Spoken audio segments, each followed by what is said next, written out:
Yes student, today we will start the exercise 10.2। तो इसमें कह रहा है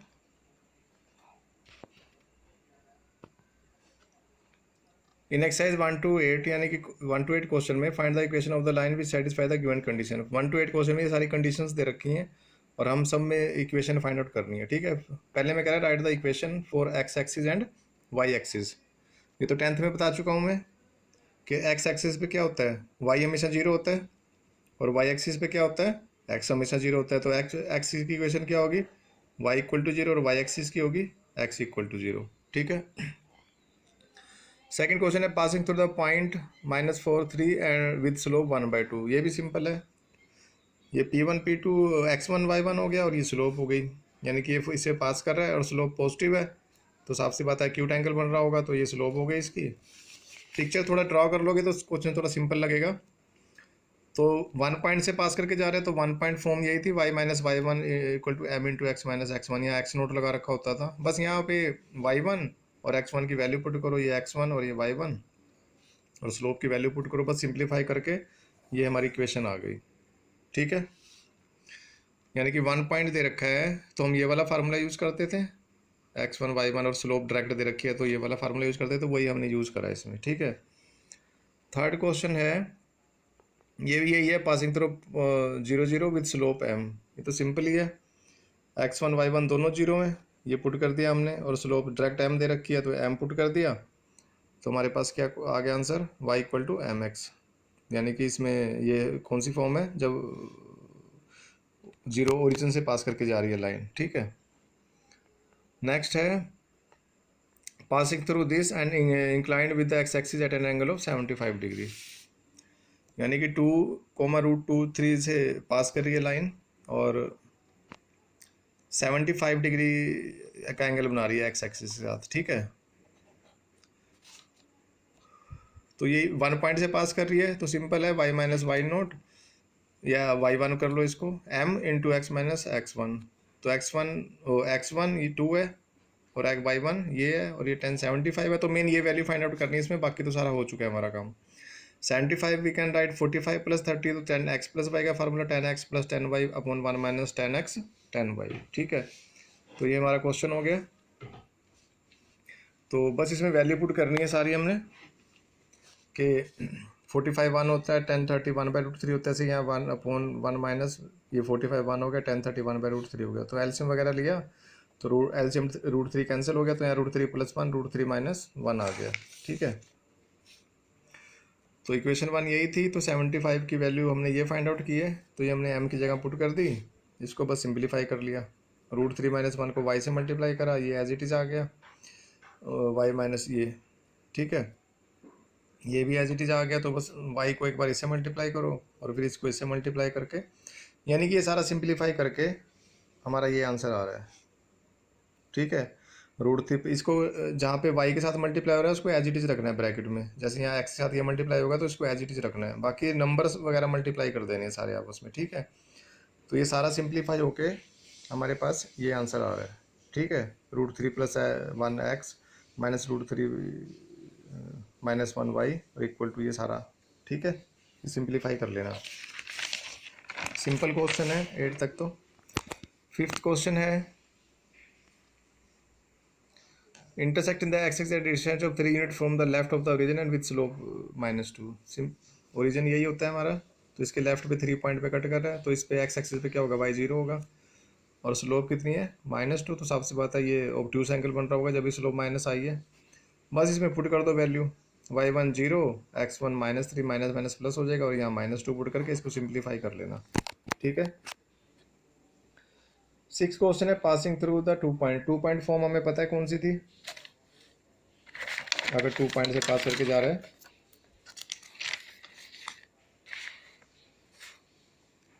ये इक्वेशन होती थी y minus y one equal to m into x minus x one. तो जब 2 पॉइंट से पास करता है तो क्या होगा, m हम क्या लेते थे, y2 - y1 upon x2 - x1। तो ये x1 y1, ये x2 y2। तो जो इसमें x1 y1 लोगे वही यहाँ पे पुट करना है, ये नहीं कि यहाँ पे इस वाले पॉइंट को पुट कर दो। अगर इसको x1 y1 लिया तो इसी को पुट करना है, ले हम किसी को भी सकते हैं, कोई दिक्कत नहीं है इसमें। ठीक है, तो इसके अकॉर्डिंग जो x1 y1 लिया है वही यहाँ पे पुट करना है और स्लोप निकाल के इसमें वैल्यू पुट कर दो इसकी। तो ये 7th क्वेश्चन हो गया। ठीक है, यानी कि अगर 2 पॉइंट फॉर्म दे रखी है तो सिंगल स्लोप डायरेक्ट दे रखी है और 1 पॉइंट दे रखा है तो हम सीधा ये यूज़ कर लेते हैं। बट इसी में अगर 2 पॉइंट दे रखे हैं तो स्लोप को हम कैसे निकालते हैं, इस तरह y2 minus y1 upon x2 minus x1। ये 2 पॉइंट का फार्मूला है, if 2 points are given on line. ठीक है, 8th क्वेश्चन है perpendicular distance from the region is 5 unit and the angle made by the perpendicular with the positive axis is 30। उस line की equation find out करनी है कि जिसका line से परपेंडिकुलर डिस्टेंस 5 है और ये परपेंडिकुलर जो है वो पॉजिटिव डायरेक्शन ऑफ एक्स के साथ कितना एंगल बना रहा है 30 डिग्री का। तो ये फॉर्म कौन सी बन गई, नॉर्मल फॉर्म बन गई। यानी कि नॉर्मल फॉर्म में डिस्टेंस कितना है 5 जो p होता था हमारा, और एंगल कितना बना रहा है 30, यानी कि ये क्या था हमारा ओमेगा। ठीक है, तो क्या थी equation of line, x cos omega plus y sin omega equal to p perpendicular distance. तो ओमेगा की जगह पे आप क्या पुट करना है, यहाँ पे 30 पुट कर दो और परपेंडिकुलर डिस्टेंस कितना दे रहा है 5, तो cos 30 और sin 30 की वैल्यू पुट करके इसका आंसर फाइंड आउट कर लेना। ठीक है, सिंपल से क्वेश्चन है सारे। 9th है the vertices of triangle P Q R, ये तीनों वर्टिसेस दे रखे हैं, find the equation of the median through the vertex R. ये पी क्यू आर है, वर्टेक्स आर दे रखा है, तो कह रहे हैं यहाँ से जो मीडियन आ रहा है उसकी इक्वेशन फाइंड आउट करनी है। तो साफ सी बात है, इसे एक सिंगल पॉइंट दे रखा है, यहाँ पे हमारे पास पॉइंट नहीं है और मीडियन है, तो इसका मतलब ये मिड पॉइंट है। तो हम क्या करते हैं, पी क्यू का मिड पॉइंट फाइंड आउट कर लेते हैं। मिड पॉइंट फाइंड आउट करने का फार्मूला क्या था, x1 plus x2 by 2, y1 plus y2 by 2। तो ये 2 प्लस माइनस 2, 2 प्लस माइनस 2, तो प्लस माइनस माइनस ये कैंसिल हो गए, 0 बाई 2 0 आएगा, और 1 प्लस 3 बाई 2, तो ये 4 बाई 2, यानी कि ये 4 बाई 2 बनेगा ना, तो 2 2 जा 4, तो 2 आ गया। तो x इक्वल टू 0 और y इक्वल टू 2, ये पॉइंट आ गया हमारे पास ये वाला, और ये आ गया। तो यही क्वेश्चन बन गया हमारा सेम टू सेम, जो 2 पॉइंट दे रखे थे। तो मीडियन की इक्वेशन फाइंड आउट कर सकते हैं, इसको x1 y1 ले लो, इसको x2 y2, बस इससे अपना ये स्लोप फाइंड आउट कर लो। जो और जो इसको x1 y1 लोगे वही यहाँ पे पुट करना है, इन दोनों में से किसी जिसको भी x1 y1 लोगे, तो जो भी आंसर आएगा वो हमारी मीडियन का इक्वेशन आ जाएगी। 10th है find the equation of the line passing through this and perpendicular to the line through the point this. इस लाइन की इक्वेशन फाइंड आउट करनी है जो इस पॉइंट से पास कर रही है और इस लाइन पे परपेंडिकुलर है जो कहाँ से पास कर रहे हैं, इन दोनों के। तो इसमें वही कॉन्सेप्ट यूज होगा कि लाइन परपेंडिकुलर है तो उनकी स्लोप की मल्टीप्लाई क्या होगी 1, m1 m2 -1।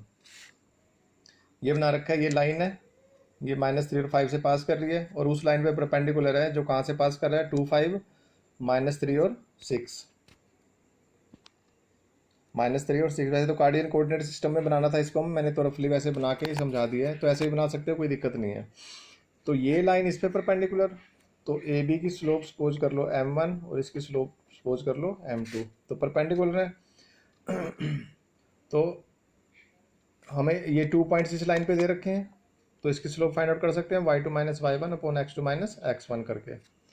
तो x1 y1 x2 y2 इनको लिया, तो ये हमने फाइंड आउट की स्लोप, ये आ रही है 1 by -5। Now if 2 lines are perpendicular, ये लाइन इस पे परपेंडिकुलर, तो इसकी स्लोप और इसकी स्लोप मल्टीप्लाई किसकी को लाएगी -1 के।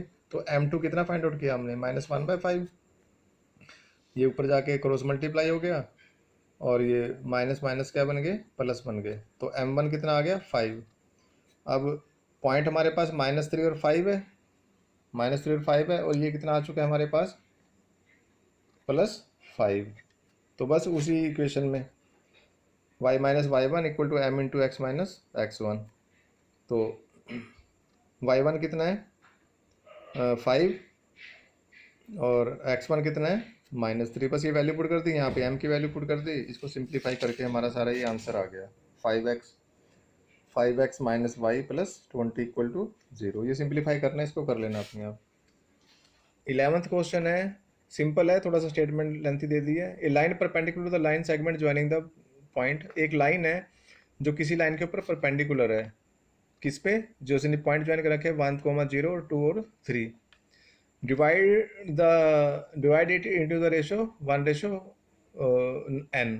जो लाइन परपेंडिकुलर है वो जिस लाइन के ऊपर परपेंडिकुलर है, यानी कि a line perpendicular the line segment, एक लाइन जो किस पे परपेंडिकुलर, लाइन सेगमेंट पे जो इन दोनों पॉइंट को ज्वाइन कर रही है, और जहाँ पे परपेंडिकुलर है वो वहाँ पर उसको किस में डिवाइड करिए 1:9 में। तो हमें इस लाइन की इक्वेशन फाइंड आउट करनी है जो लाइन परपेंडिकुलर है। ये इक्वेशन बनी हुई है, ये लाइन है एल मान लिया, इसको सपोज कर लिया, इस पे परपेंडिकुलर है तो 1:n में डिवाइड कर लिए, स्टेटमेंट में गिवन है हमें ये 1:n। ठीक है, तो और इन दोनों पॉइंट को ये ज्वाइन करे तो वही बात होगी, दोनों का स्लोप क्या होगी, m1 m2 मल्टीप्लाई करेंगे तो -1 होगी। तो इसकी स्लोप हम फाइंड आउट कर सकते हैं, और इसकी कैसे फाइंड आउट करेंगे, इसकी स्लोप की इससे मल्टीप्लाई करके -1, तो इसका रेसिप्रोकल करके एक किस्म से आ जाएगा उसको। ठीक है, तो पहले तो हमारे पास ये पॉइंट दे रखे हैं, ये फाइंड आउट करना है, ये पॉइंट इसी के ऊपर लाई करता है ना, इस लाइन के ऊपर, तो हमें एक पॉइंट तो चाहिए, स्लोप तो हम m1 m2 करके -1 करके फाइंड आउट कर लेंगे।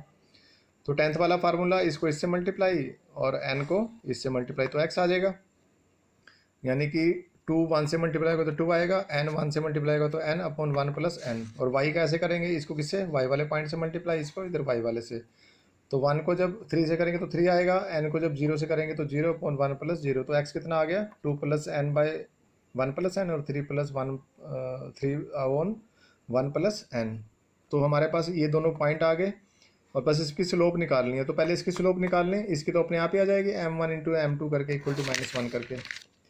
तो स्लोप सपोज कर ली, एल की सपोज m1, ए बी की सपोज m2, ये ए बी था इसकी सपोज m2, तो L perpendicular to A B है तो दोनों की मल्टीप्लाई क्या होगी -1।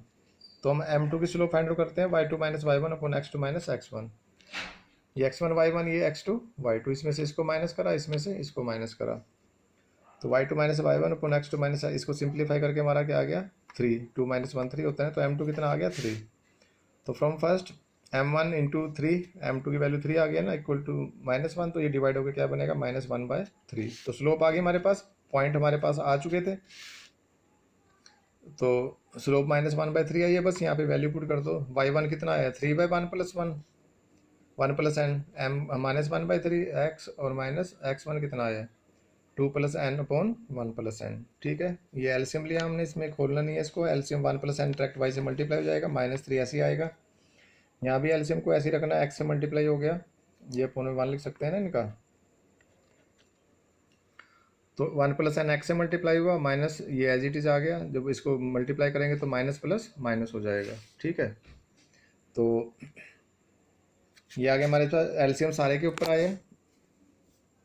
तो हम क्या करेंगे 1 + n क्या करेंगे, कैंसिल कर देंगे, और ऊपर जो भी सिंप्लीफाई करके आ रहा है हमारे पास ये इक्वेशन आ गई है। ठीक है, इसको सिंप्लीफाई कर लेना, ये 3 इधर मल्टीप्लाई हो जाएगा, 3y × 1 + n ये आ रहा है, और -x × 1 + n ये उधर जाके माइनस क्या होगा प्लस हो जाएगा, और इधर क्या बचेगा -2 - n, और 3 3 × 9। ठीक है, तो और ये माइनस अंदर मल्टीप्लाई होगा, ये माइनस माइनस माइनस प्लस हो जाएगा, n भी प्लस का बन जाएगा, 2 भी प्लस का बन जाएगा, 3 3 × 9 9 इधर आके प्लस का बनेगा, तो 9 + 2 11 इधर ही आ जाएगा। सिंप्लीफाई कर लेना है इसको, सिंपल है, बस ये मेन तो हमारा ये 2 पॉइंट निकालना और स्लोप फाइंड आउट करना था, बस वैल्यू पुट करके इसको सिंप्लीफाई करना है। ठीक है, आगे दोनों क्वेश्चन सिंपल हैं बिल्कुल।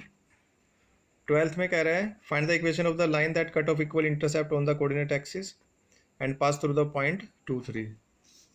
इस लाइन की इक्वेशन फाइंड आउट करनी है जो कोऑर्डिनेट एक्सिस पे इक्वल इंटरसेप्ट कट कर रही है, तो 2,3 से पास करके जा रही है ये लाइन। ठीक है, तो इंटरसेप्ट फॉर्म क्या थी हमारे पास, x/a + y/b = 1।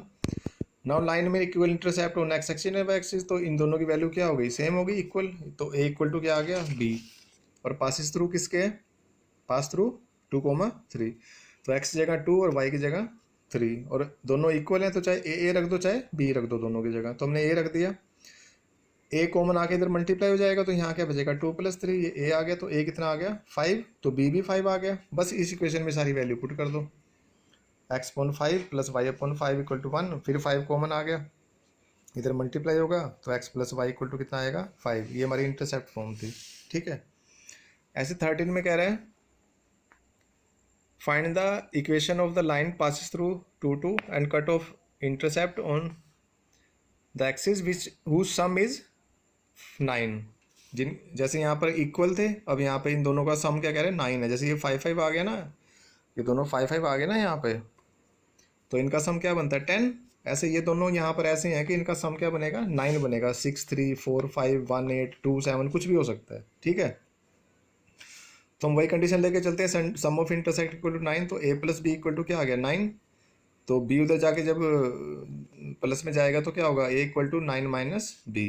तो इंटरसेप्ट फॉर्म हमारी यही थी, x upon a plus y upon b equal to 1। तो बस ये वैल्यू पुट कर दी है यहाँ पे। एक्स कितना है 2, वाई कितना है 2, क्योंकि ये 2 और 2 से पास करके जा रही है लाइन, तो एक्स और वाई दोनों की जगह क्या पुट हो जाएगा 2, और ए इक्वल टू किसके था 9 माइनस बी।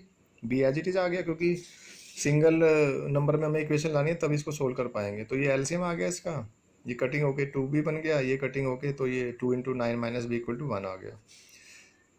बस इसकी ब्रैकेट वगैरह मूव किए, इसको क्रॉस मल्टीप्लाई करा तो 9b minus B square, 2b cancel हो गया, 18 आया, ये इक्वेशन बन गई हमारी। तो इसको फैक्टराइज करा, 6 3 18 होता है, माइनस माइनस प्लस हो जाता है, और ऐड करें तो -9 भी बनेगा। तो 6 minus b, sorry b minus 6 और b माइनस 3।